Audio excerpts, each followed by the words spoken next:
This is CBC Here and Now.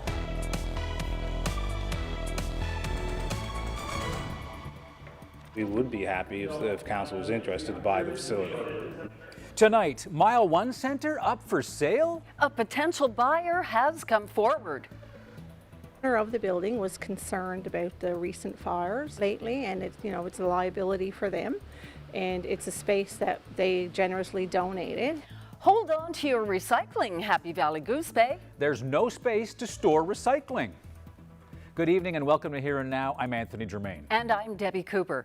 The City of St. John's might be looking to sell Mile 1 Centre. Mayor Danny Breen confirmed last night that the city is having conversations about what the building might be worth. And he also confirmed a potential buyer has come forward. Here and Now's Ryan Cook joins us now live from Mile 1 Centre. So Ryan, what does the city stand to gain from selling this building? Well, simply put, they could stand to gain a lot of money back. $1.8 million, that's how much the city puts into this building every year to cover its losses. And then along comes a group of businessmen with deep ties to sports and deep pockets. One of our offers to council was, look, we would be happy if council was interested to buy the facility. The Newfoundland Growlers start play on Friday night, but they still don't have a lease agreement to use the arena. McDonald believes it would be easier for everyone if they just owned the place themselves. They're partnering with the St. John's Edge owner Erwin Simon on a proposal to buy Mile 1. Hometown hero Carl English is also part of their group. So why buy an arena that loses $1.8 million every single year? We all have experience in the industry. We have great, deep relationships with some of the largest concert promoters and facility managers in the world. So, we're highly confident of it, and that's just because of our experience. So I don't think we'd offer to buy it if we didn't think we could make it work. Now, nobody knows exactly how much Mile 1 is worth.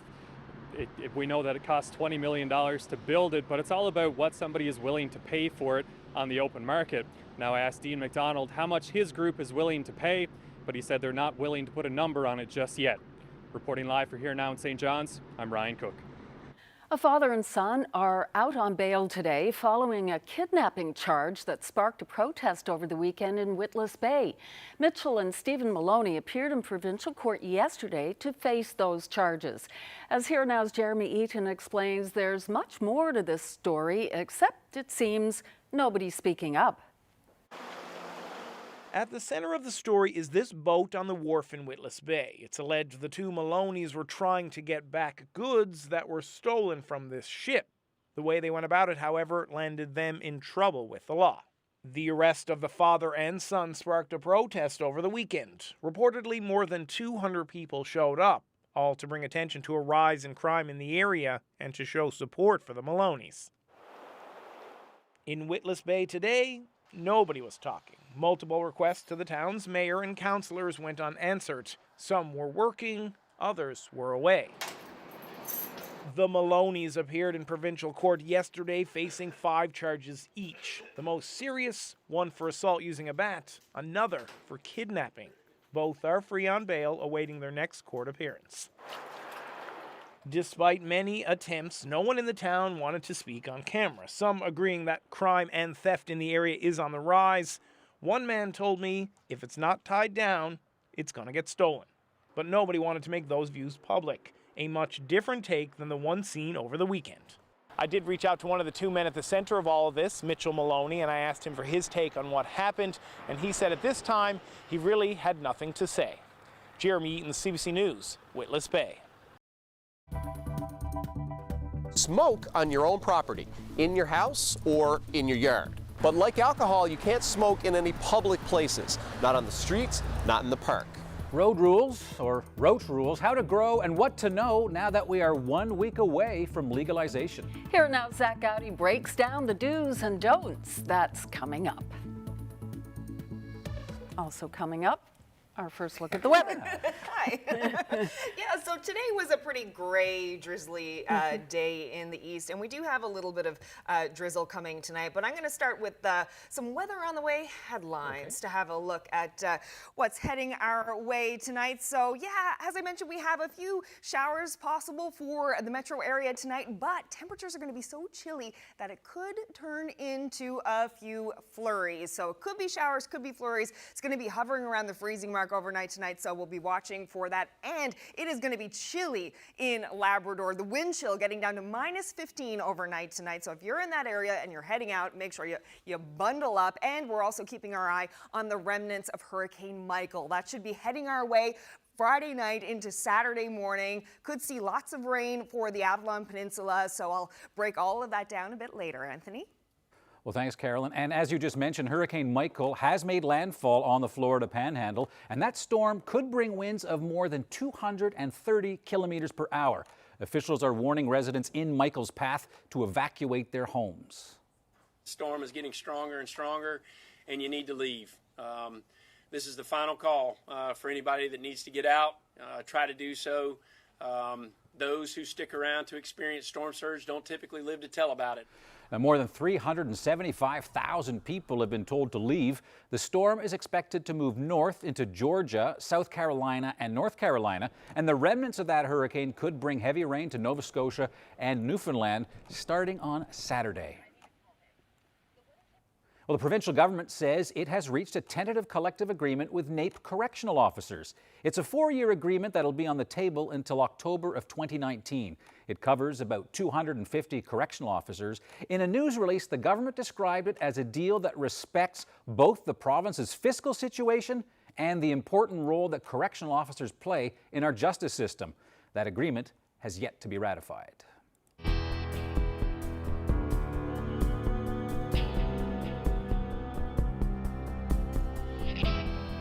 Tensions mounted today at the Muskrat Falls inquiry in St. John's. Two longtime opponents took the stand, Ron Penny and David Vardy, both founding members of the Muskrat Falls Concerned Citizens Coalition. But the third member of the group, Des Sullivan, who also writes a blog called Uncle Gnarly, was not testifying, which raised questions from lawyer Tommy Williams, who represents the former PC government, and a scolding from the commissioner. You know, let's paint the proper picture here. I mean, as the inquiry's been on, the group of three, Uncle Gnarly has a blog that quite commonly refers to you gentlemen. You were guest posters on his blog, so you're not suggesting that there's any distinguishing factors between yourself, Mr. Vardy, and Mr. Sullivan, right? Of course there are. We all have different approaches to this. Okay, but in terms of the objectives of the coalition? That's true. That's fact. So why would not put Mr. Sullivan on as an author of your papers? Why would you not include him in that? Because we did these things jointly together. I want to reiterate here that fairness to everyone is extremely important to me. I have a job to do, and I'm not too concerned about all the personalities involved. You know, I don't know what the love-hate relationships are or anything like that, and to be quite honest with you, I don't really care about that. During their testimony, both Penny and Vardy said they feel they failed by not getting the proposal put under a microscope several years ago. They also fired shots at former Premier Danny Williams' decisions. And afterwards, Williams spoke to reporters. What's really interesting is the weight that the commissioners are going to have to put on their evidence. They're not experts. They haven't been qualified as experts. Neither was Mr. Feen, either was Mr. Bruno. So, you know, when you have these kind of functions, you know, you have to make sure that the people who are giving testimony get the weight they deserve. And I'm suggesting that the credibility and the weight of the testimony of Mr. Vardy and Mr. Penny is basically insignificant. While Williams took aim at two of his longtime critics, another key figure defended them against the former premier and his lawyers. Like David Vardy, Andy Wells was chair of the Public Utilities Board. He was also at the inquiry today. You could call it character assassination. What they're trying to do is to invalidate the great work that Dave Vardy and Ron Penny and Uncle Gnarly over there have done with respect to this issue. People should understand here that these people are volunteers. They're not in this because they have an axe to grind. They're in it because they're people of virtue. And now to the pot clock countdown. 1 week from today, everything changes when it comes to marijuana. And the main point is simple. Weed is going to be legal. But beneath the headline, a lot of details have to be worked out. Here now, Zach Gowdy explains what you need to know. On October 17th, there's a brand new rule book for marijuana. Here's what kicks in. Anyone over 19 can buy marijuana from licensed retail stores. In Newfoundland and Labrador, there'll be around 30 locations spread across the province. Many of them are in Dominion stores, but some are in specialized shops. The price will be between $6 and $12 per gram. The maximum amount you can purchase or possess in public is 30 grams. You can buy dried marijuana, marijuana oil, plants, or seeds. Edible products are coming later. You can also order marijuana online at shopcannabisnl.com. Upon delivery, you'll need to show a photo ID to prove your age. They won't leave marijuana in the mailbox. You can smoke on your own property, in your house or in your yard. When it comes to an apartment or rental property, smoking may or may not be allowed. Depends on the terms of your rental agreement. But like alcohol, you can't smoke in any public places. Not on the streets, not in the park. In a private residence, you can grow up to 4 marijuana plants. That's per dwelling, not per person. And there's no restriction on how much marijuana you can keep in your own home, provided you obtain it legally. In a car, marijuana must be sealed and inaccessible. And like alcohol, you cannot consume marijuana in a car, even when it's parked. For drivers under 22 or for commercial drivers, there is zero tolerance for any THC in your bloodstream. For everyone else, the legal limit is 2 nanograms of THC per milliliter of blood. How much marijuana is that? It's really impossible to say because it depends on so many different factors, but you don't want to find out the hard way. A good practice is to wait 8 hours after consuming marijuana before getting behind the wheel. For more info, check out gov.nl.ca/cannabis. Now, there are some illegal marijuana dispensaries that are already selling weed, and starting next week, the Newfoundland Liquor Corporation says it's going to shut those down. New legislation, it gives the Newfoundland Liquor Corporation regulatory branch the power to enforce the Cannabis Control Act. And if I was operating an illegal dispensary right now, I'd be considered forewarned that once the authorization comes to us, we will be actioning it. Now, Sean Ryan with the NLC made those comments in an interview earlier today with Debbie, and we're going to have that discussion for you in about 30 minutes.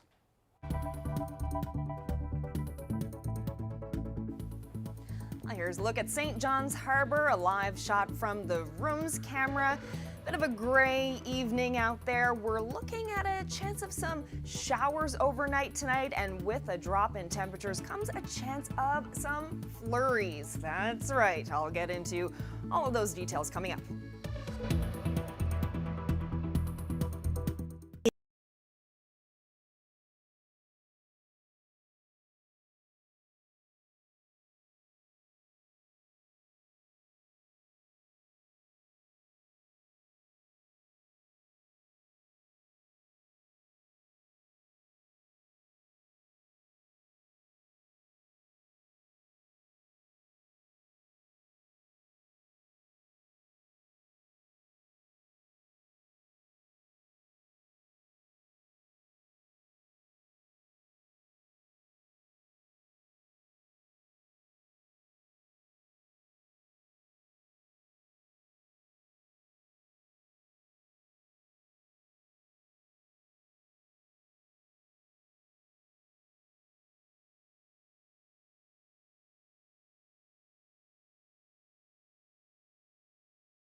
Welcome back to Here and Now, everyone. Before we get to the weather, a little reminder to everyone on the roads to keep your eyes peeled. Just have a look.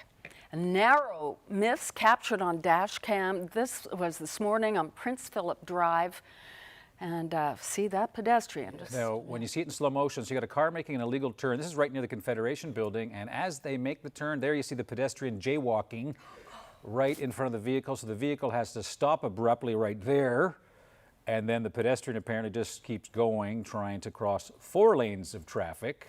And see as how they head off wet that the way. road is too. It's really not very safe. That car made the illegal turn coming out of the College right of there. North Atlantic. Yep. You are not allowed to go Prince left. Philip Drive, and the pedestrian, of course, crossing. There's no crosswalk there at all, and just keeps on going, from what I can tell. So, yeah, it's wet, it's miserable, but you know, got to keep your wits. Yeah, you definitely do not want to be crossing the road at that point in the road. No.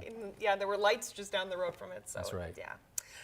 So yeah, it was a bit of a great day today. We do have a few showers, a chance of showers for St. John's tonight. So let's get into it by having a look at the highs today. 8 degrees in St. John's, 11 degrees in St. Lawrence. Badger saw a high of 9 degrees. Churchill Falls got up to 1 degree today. So some chilly temperatures there for sure. So overnight tonight, you can see a few flurries off the coast of Labrador there, and as well some showers here in the Bonavista North area and also for the Avalon Peninsula, but that's mixed in with some flurries, so temperatures are going to be cool enough where this could either be showers or it could be flurries. So we could see a few flakes in the metro area tonight, but other than that, it's looking fairly clear. Corner Brook could see some flurries overnight tonight. The winds are looking pretty light. Clear in Port aux Basques, a little bit of cloud cover there. Gander, there's that mix of potentially showers, potentially some flurries.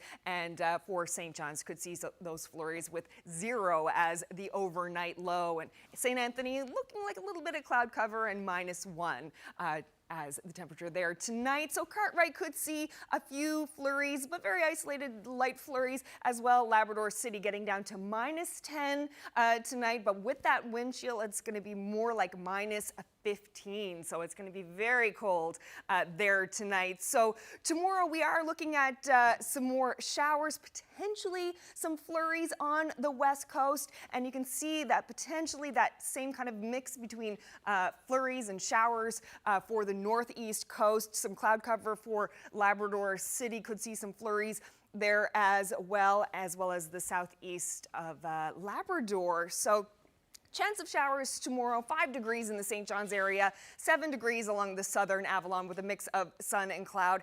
As we head into central areas, mostly a mix of sun and cloud for the Grand Falls, Windsor, Gander area, but up along the coast, you could see some showers. You could see a few light flurries there as well. Corner Brook could see a flurry or two tomorrow, but isolated, very light. Port aux Basques looking at a mix of sun and cloud tomorrow and 6 degrees as the high. Sunny day coming for Burgeo, 8 degrees there, not too bad. In the Straits, northwesterly wind, 30 gusting to 50, so it's going to be a little bit breezy in that area and a chance of some flurries for the Marys Harbour, Cartwright area, sunshine for Lancelot. For the rest of Labrador, looking at sunshine for Happy Valley, Goose Bay and up along the north coast, and Labrador City, some cloud cover there and 0 as the high. So yeah, we have been talking about Hurricane Michael. This is a satellite radar image of Hurricane Michael right now. Winds at the moment at 250 kilometers an hour, so it's a beast of a storm, and it is heading in our direction, but it shouldn't make any landfall on the island. It's going to stay nice and south of the island, but you can see that we may see some showers on Saturday morning, overnight, late Friday night. So yeah, we shouldn't see too many of those high winds, but we are looking at a bit of rain. I'll get into those details later. Debbie? Thank you, Carolyn. Happy Valley Goose Bay residents are being asked to hold on to their recyclables. That's because the town's volunteer recycling group no longer has a home. They were recently asked to leave their storage spot. Here now's Jacob Barker has that story. You might call it a can with no home, or, well, a pile of recycling with no storage facility. The Happy Valley Goose Bay recyclers have been asked to leave this storage spot donated by a local bakery. The owner of the building was concerned about the recent fires lately, and it's a liability for them. and it's a space that they generously donated, and we respect their decision. In any case, things were getting a bit tight. As it continued to grow monthly, more people came, and we've outgrown this space. The Happy Valley Goose Bay Recyclers sprung up about a year and a half ago, a grassroots group sick of sending their cardboard and containers to the landfill, filling a void many believe needed to be filled. Now the group is on the hunt for a new location. There is one they have in mind. The first thing that come to mind, and has come to mind all along, is the old CAF arena. It's in the industrial area. It shouldn't have any impact on the town. It's a little further away for residents, but if they're passionate about it, they're going to continue to drop off their recycling regardless of its location. And today they toured that facility along with the mayor. One of the reasons why we're quick to respond to their request for a space is because the town appreciates what they're doing, and we'll work with them. The town is behind the idea and wants to make the old arena work. They seem quite excited. We showed them some space that we could offer them, and they were more than happy with what the town is about to offer them.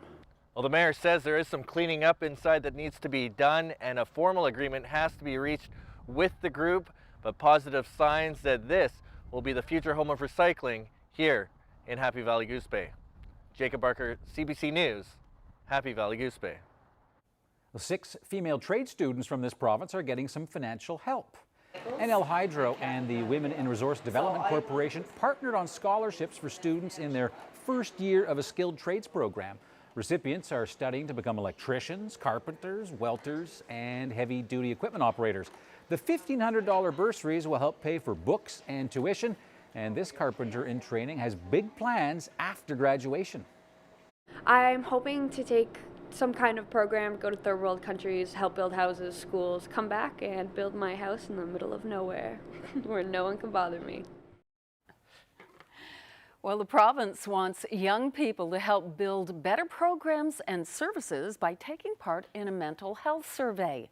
The initiative was announced today, and the survey is anonymous and is open to people between the ages of age of 12 and 25. Survey questions range from barriers young people have encountered to their overall satisfaction. The questionnaire can be found at engagenl.ca. Responses need to be in by November 15th. Why this is important to me personally, to Choices for Youth, I think to our entire community, is it all starts and ends with youth voice. And as we all know, asking young people what they need, or what they think works or doesn't work for them, will never steer you wrong. This is just a portion of what Sean Bath has taken out of Bay Roberts Harbor. There are old crab pots, there's old pipes, you've got household siding, carpets, old ropes, and then of course many, many tires. Meet the harbor hero who is committed to cleaning up our waters. Rope is a big thing.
He's a harbor hero. A scuba diver in Twillingate is determined to rid the ocean of garbage. Sean Bath has hauled tires out of the harbor, salvaged siding, and bagged old rubber boots.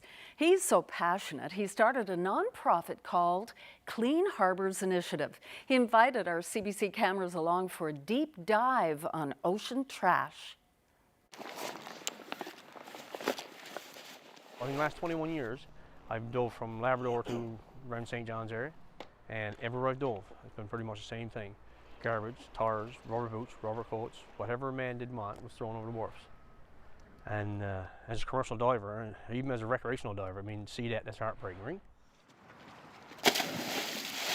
If you were to drain the ocean and walking on these wharfs and look around down on the bottom, you'd think they built the wharfs on top of landfill sites. But this wharf here in particular, unfortunately, I've probably taken 40 or 50 tires of the water in it so far. And as you can see over there behind me, there was a huge pile of trash there, the ocean trash, right? We took out of the water. It's nuts, man, what people have thrown away over the years. Oil filters, crab gear. As you can see, I got a crab pot here, and there's 3 or 4 crab pots over there. Rope is the big thing. Our oceans are littered with fishing gear. Fridges, stoves, washers, drawers, whatever you name it is on bottom. Toilets, and there's old bathtubs in the water, there's stoves, man, whatever people don't want or didn't want back in the day, just toss it overboard. As long as it sinks, nobody sees it, nobody cares, right? I need to be in the water, right? I'm addicted to diving, right? I gotta dive, I mean, and this to me was perfect. The ocean needed to be cleaned up, and it was rotten me what people had done with our oceans. So I said, well, perfect way for me to spend my next 20 years, right? And we started a little non-profit called CHI. We're hoping we can grow that to the point where we can get funding so we can get boats and motors, trailers, and everything we need to do this on a bigger scale. Yeah, like we've been getting support from a few people, like $50 a year, $20 a year from donors all over the world, right? Like we got guys from Australia. I had a guy from Australia send me $25, a lady from Texas sent me 50. Like few people help me out. Like yeah, people watching our Facebook page and they see what we're doing, and it's people like myself who love the oceans and want to see something positive happen to it, right? He's a good guy, and it's amazing, you know, we've been to Twillingate, it's so beautiful what you see, but what you don't see, not so pretty. Maybe he will inspire others. I think that's the point. Yeah, you can always hope. Well, sadly, all of that trash that's piling up on the bottom of our ponds, lakes, and oceans isn't getting any better. Each year, the amount of plastic junk just grows and grows and grows. And according to a new study by Greenpeace, the majority of all that litter comes from just 5 big companies. The CBC's Scott Peterson has the details. Greenpeace says that just 5 big companies are responsible for almost half of all the plastic garbage found on a daily basis in ravines and shorelines across Canada. And this week, they published the names. Nestle tops the list, followed by Tim Hortons, PepsiCo, Coca-Cola, and McDonald's rounds out the top 5. Greenpeace says the problem is water bottles, food wrappers, and also plastic-lined coffee cups. And they said the problem is so bad, of the garbage they collected, 75% of it was in fact plastic. The survey comes after the Environment Group collected 10,000 liters of garbage on World Cleanup Day, and that was several weeks ago. Volunteers picked up garbage from Vancouver, Toronto, Montreal, and Halifax. For their part, Tim Hortons, Nestle, and the other 3 offenders say they're just trying to make more containers and wrappers that are in fact recyclable. But Greenpeace says it doesn't matter if containers are recyclable if people are just throwing them out anyways. And the group questions whether single-use containers are even necessary in this country. It says that companies should deal with the problem and not expect consumers to solve it. Greenpeace is calling for government oversight as plastic waste continues to build up, polluting Canada's shorelines. Scott Peterson, CBC News, Toronto. Debbie, I'm no horticulturist, but growing a cannabis plant is easier said than done. The ins and outs of cannabis, what we can expect next week when it's legalized. Debbie's interview is coming up.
1 week from today, cannabis will be legal in this country. And while there's been a lot of talk leading up to the implementation of the new law, there are still some unanswered questions. Sean Ryan is the head of Cannabis NL, the NLC's legal cannabis branch, and he joins me now. Thanks for being here. Thank you for having me. So, how many retail locations are confirmed for this province? How many are going to be ready next Wednesday? Well, the licensing process is ongoing right now. We can safely say that come October 17th, we should have 22 retail establishments open for business. Are there any retail outlets that the NLC will be running, or is it strictly online at this point? Well, NLC has no retail outlets whatsoever in the country. It's responsible for controlling the online sales, but no actual stores. The stores themselves are all private enterprise. Speaking of stores, there are some stores that are operating right now, which is illegal. What's going to happen to them? Well, come October 17th as well, with new legislation, it gives the Newfoundland Liquor Corporation regulatory branch the power to enforce the Cannabis Control Act. And if I was operating an illegal dispensary right now, I'd be considered forewarned that once the authorization comes to us, we will be actioning it. Talk to us about the cannabis products that are going to be available as of next Wednesday. As of next Wednesday, we're going to see the actual flower or buds themselves, and it'll be sold in bud form, but also a milled form, which is, shall we say, ground. There will be oils, as well as capsules, and also the flower itself would also be sold in pre-rolled packages as well. How's all this cannabis going to be transported around the province? Well, it can only be transported with what's referred to as a common carrier, and what's accepted within federal laws as a common carrier are people like Canada Post, FedEx, Pure Later, these types of bona fide carriers, and that's the only way that cannabis will be transported. So it's not only Canada Post, which is, you know, there are rumblings of yes. postal strike, so there are other options to continue the product to get through. That's right, and right now that's a relationship that's between the retailer and the licensed producer as to how that cannabis will be shipped, but it must be shipped within the parameters of the law. Now, as Zach Gowdy told us earlier in his report, people are allowed in a household to have 4 plants, and it's 30 grams on your person in public. But I'm just wondering, all the plants, what they produce will probably be more than that. So are you allowed to store it in your own personal residence? Well, Debbie, I'm no horticulturist, but growing a cannabis plant is easier said than done. Oh. Particularly a cannabis plant that's going to bear any, shall we say, bountiful product. And it's not as easy as people think, and it requires a great deal of care. So in terms of the product that's yielded from homegrown, I don't expect it would be comparable to that of what you would see in a licensed producer with all the appropriate equipment and such.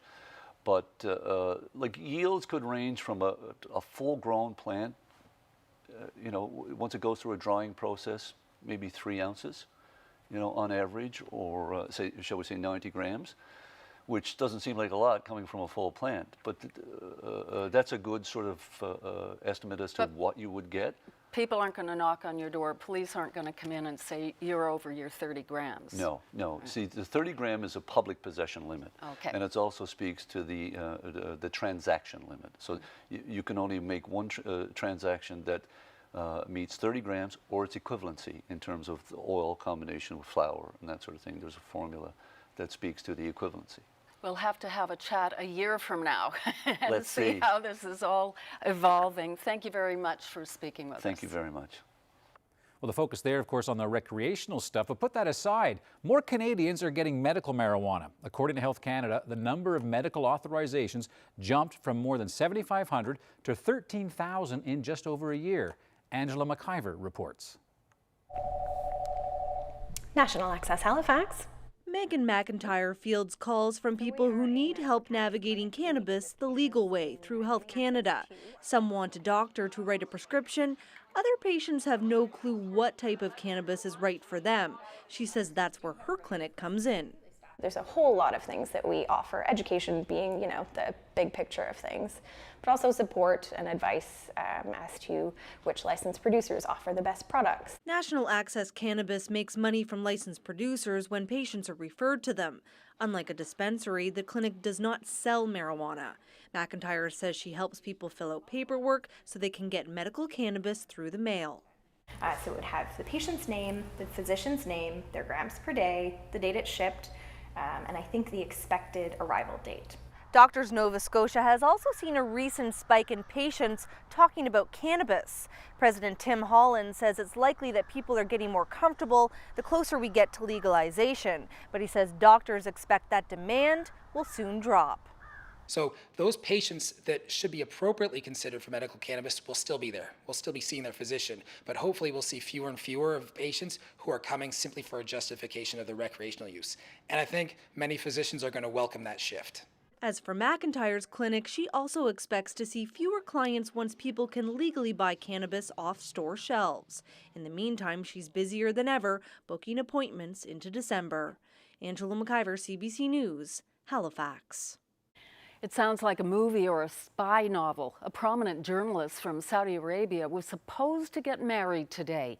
Instead, he's missing. Last seen entering that country's consulate in Istanbul 10 days ago. Now there are allegations he was the target of a state-orchestrated murder.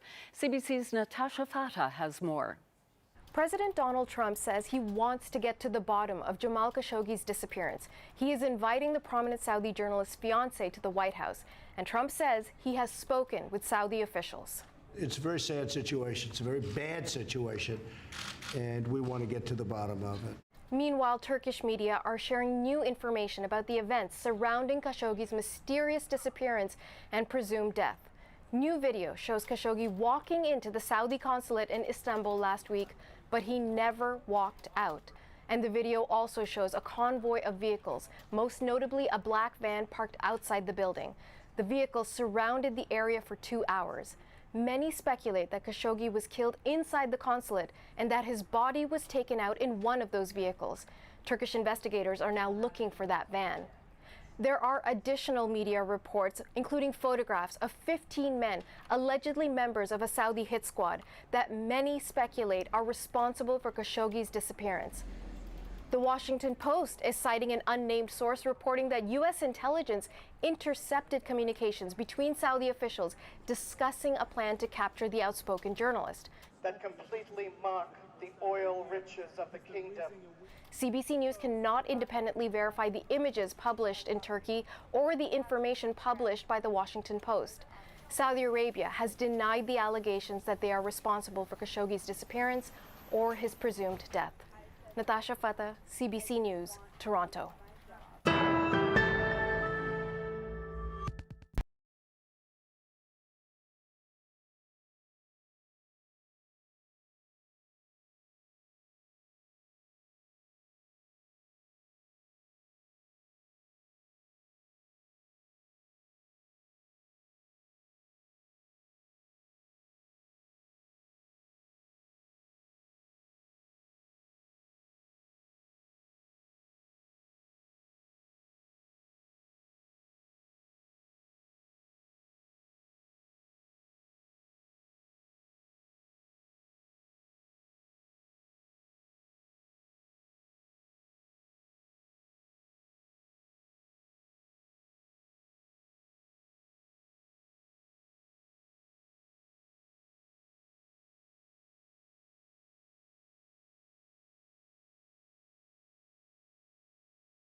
Welcome back. Did you say snow earlier?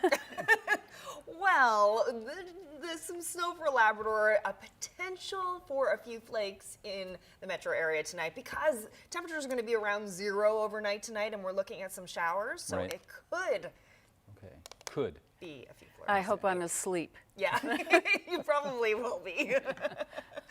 So yeah, temperatures are going to be pretty cool overnight tonight. And I thought I'd start with some current temperatures across Canada, actually. And have a look at this. 5 degrees in St. John's right now. Fort Mac, 6 degrees, beating us temperature-wise at the moment. But look at Toronto. What a difference. 26 degrees in Toronto right now. So yeah, too bad we're not there.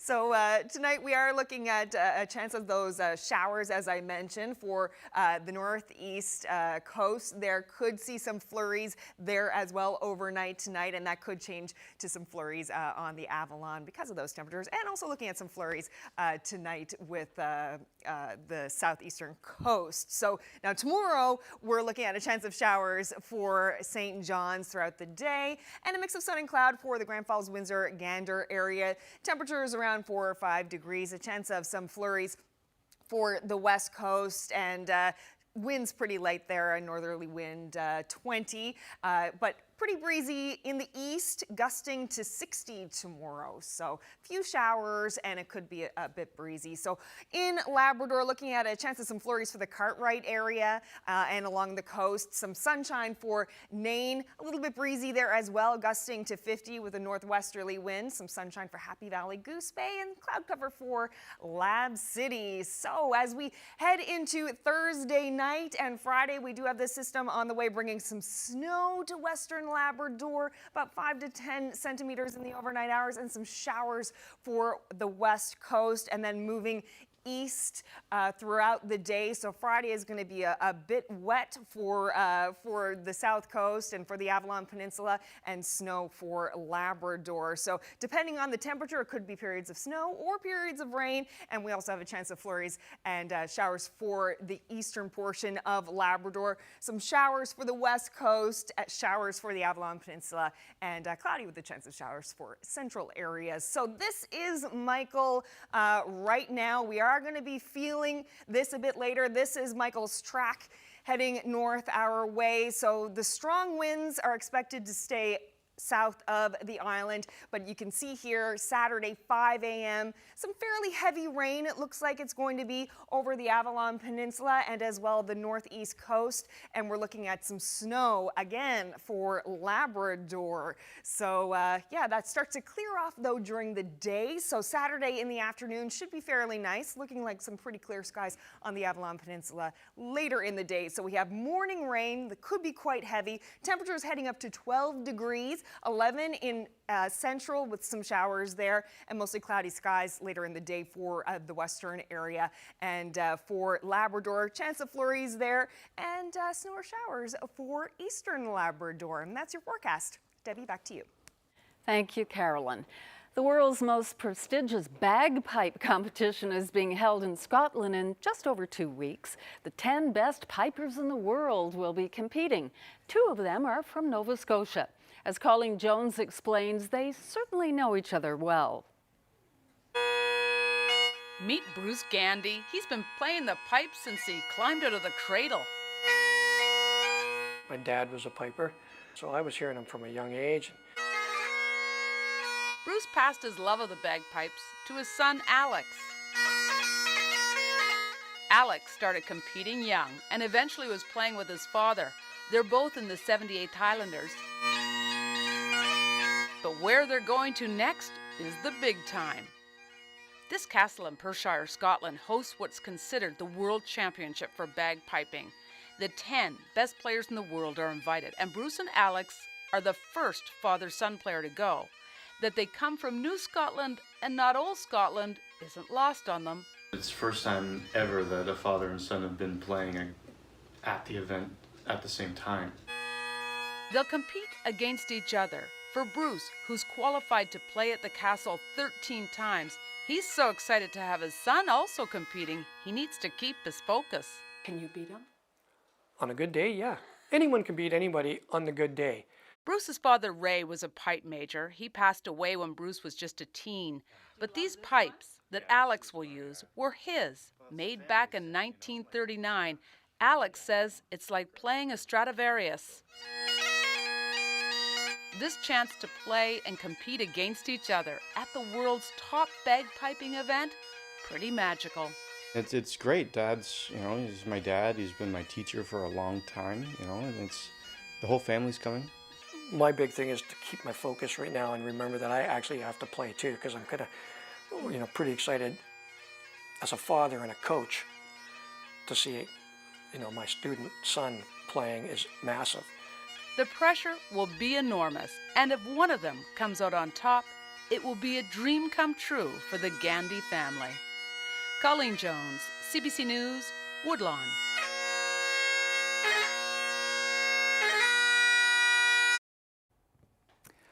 An Ottawa homeowner is fighting with the city over what she considers a work of art. Now, some say it's actually a wall of art. A beloved pet is the inspiration, apparently. But as CBC's Stu Mills explains, the city wants the doggone thing scrapped. This is historic Hintonburg, an enclave of artists and makers, sculptors, painters.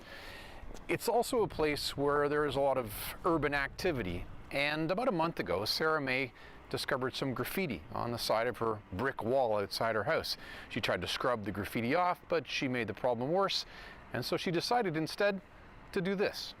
I thought, why not, instead of paying someone to whitewash my wall, find a local artist to do some artwork to kind of liven up the neighborhood. It was my idea of bringing some art and creativity into the hood, and that's how we wound up there. The mural was started on September 11th. It was finished by the 14th.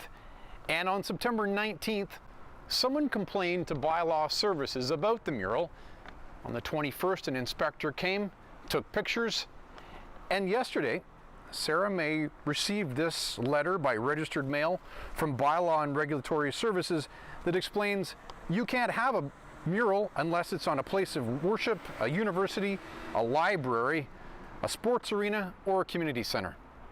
I think the first emotion that I felt was violation. I feel like, as a private property owner who owns my home and pays my taxes diligently, that if I want to alter my property, particularly in an aesthetically pleasing way, that is supported by my neighborhood and my community, I think that I should be able to do that. You keep hearing, don't take it personally, but it absolutely is personally, because it is personal, because this is my life, and to have this happen after so much effort, years and years of pushing towards something positive, and I don't know, it's overwhelming. I'm flabbergasted.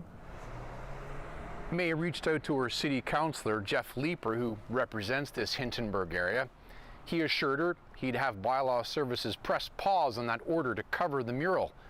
And then this happened.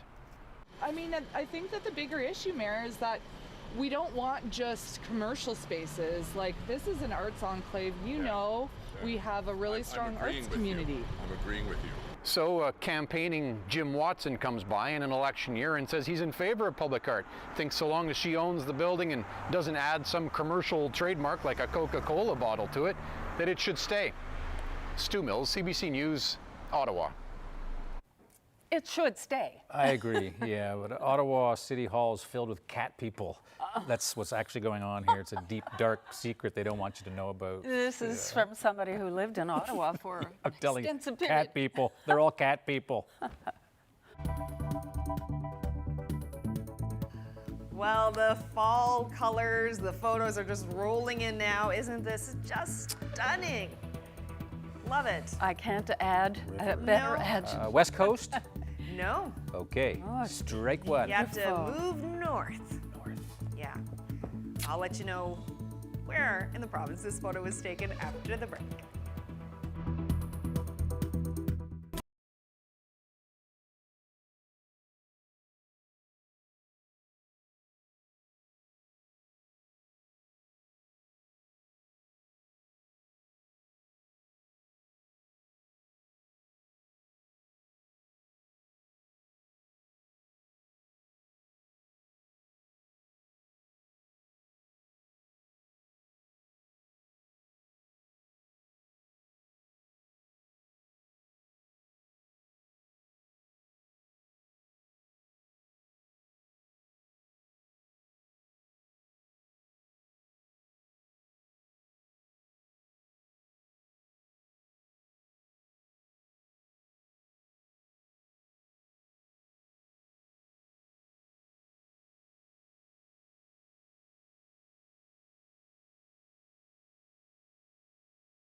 And welcome back, everyone. With Halloween right around the corner, plenty of homes are putting their spookiest decorations on display. And if you're trying to decide between showing off a pumpkin or a skeleton, well, then you haven't met Leslie Byrne and his Halloween home.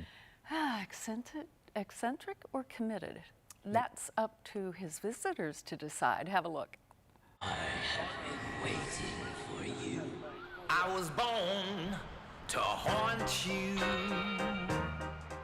This is our Halloween display that we put up every year. We've been doing this now for about 25 years. So we have the witches in the cauldron, their cats, ghouls, coffins that we just made. We got ghouls on the step. We got a jumping spider. We got giant pumpkins and lots of lights and witches' heads cut off on sticks and goblins and everything else. The major part takes about 2 weeks to get it all up, but then we keep adding to it every time I'll see something or I'll think of something and I'll make something new for it. Halloween, we're going to have more displays for Halloween night. Definitely hopefully get lots of trick-or-treaters. We got lots of candies and chips and bars and things to get out, more lights to come. We dress up ourselves for Halloween, giving out candy. I might see a monster or two answering the door for Halloween. What does your friend say of you living in this house fully decorated in Halloween? They think it's awesome and crazy.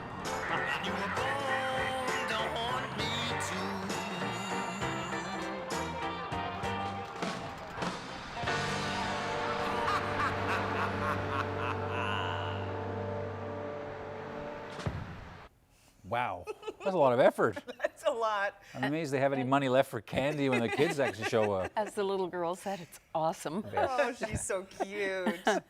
Lots of orange pumpkins in that and lots of orange leaves out there right now. Just have a look at our viewer photo of the day. I love these fall colors. This was taken in the Big Land. Yeah, the trees should have given it away to me. Yeah. Happy Valley Goose Bay. Happy Valley Goose Bay in a place called Grand Lake Road. Thank you very much, Elizabeth Rice, for sending this beautiful photo in. Yeah, keep those fall pictures coming. They're gorgeous. And especially from Labrador. I love seeing photos from Labrador. Excellent. Nice variety of geography. If you have a photo to send in, please email it to nlphotos@cbc.ca. Kind of does it for us. We'll see you again tomorrow. Have a great night, everyone. Good night.